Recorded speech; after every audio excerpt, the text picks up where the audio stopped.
Let me tell you about two people. Person A makes $50,000 a year.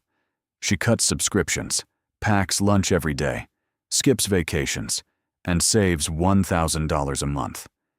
Every single month, for 30 years. Person B makes the exact same $50,000. But she invests $500 a month.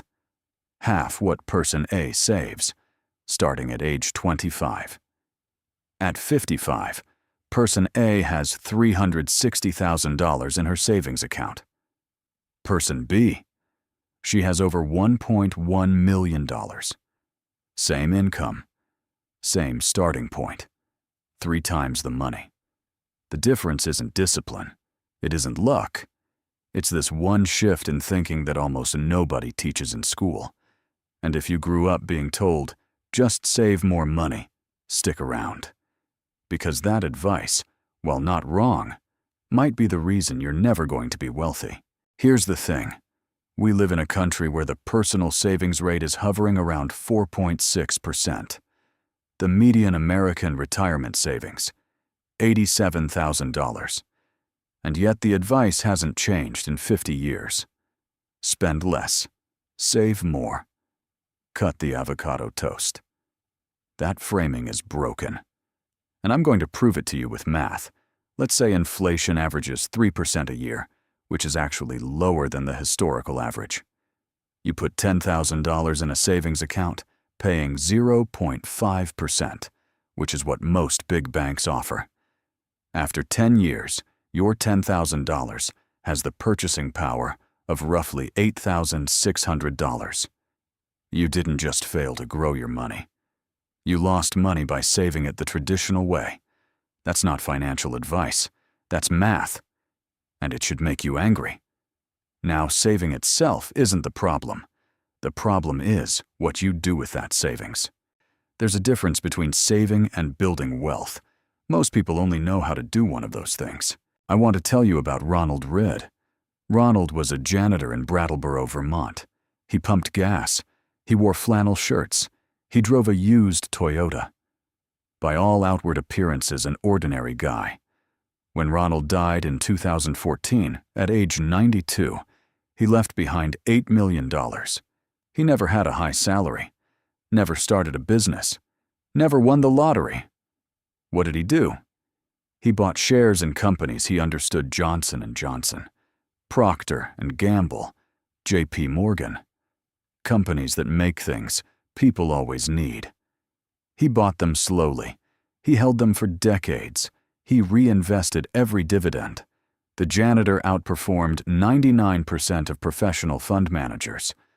Ronald Read didn't have a secret. He had a system. And here's the part that makes financial advisors uncomfortable. His system wasn't complicated. It didn't require a degree in economics. It just required one thing that saving money in a bank account can never give you: time in the market.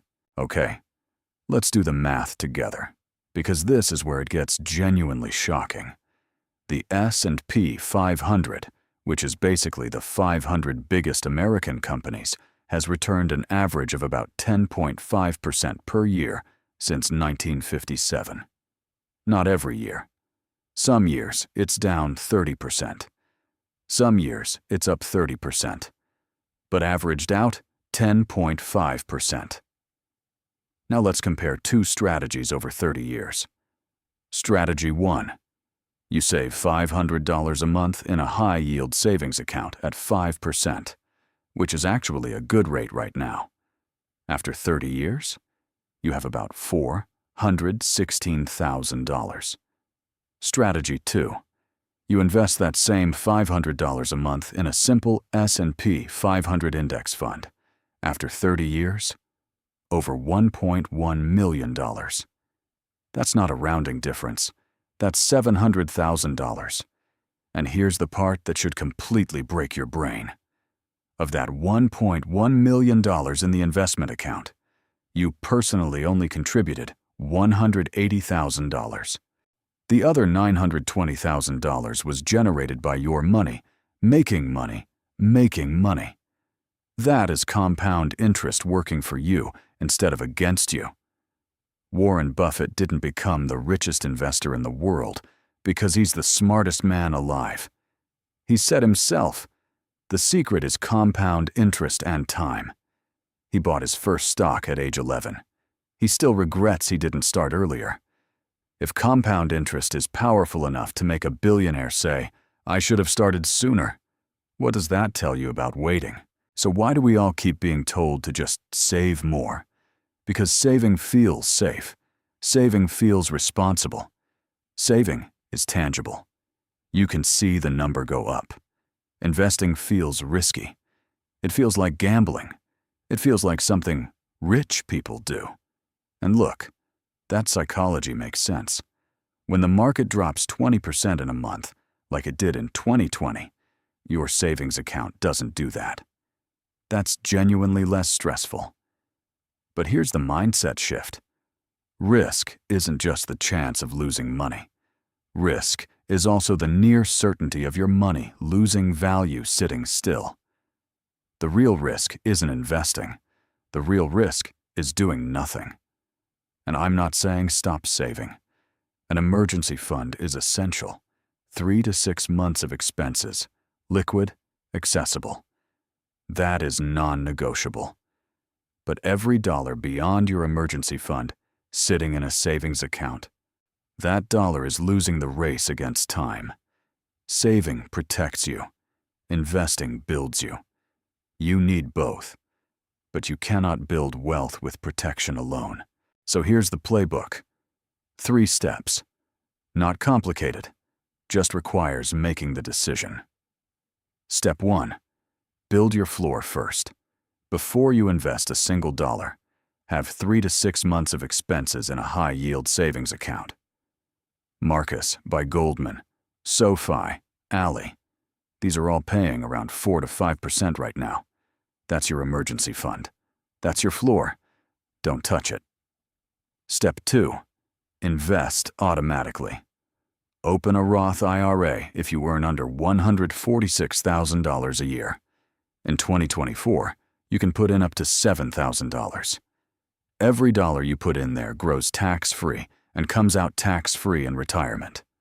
Then, if your employer offers a 401k match, contribute at least enough to get the full match. That's a 50 to 100% instant return on your money. Nothing else gives you that.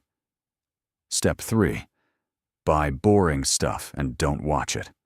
Put your invested money into a total market index fund or an S&P 500 fund. VTI, VOO, FXAIX. These track the entire market. No stock picking, no timing, no guessing.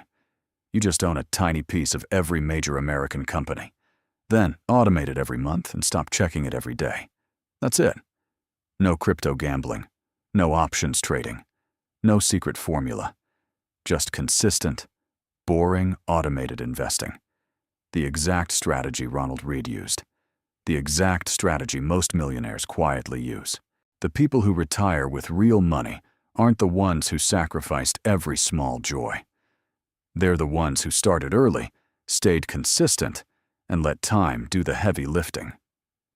If this video made you rethink anything about how you handle money, drop a comment below.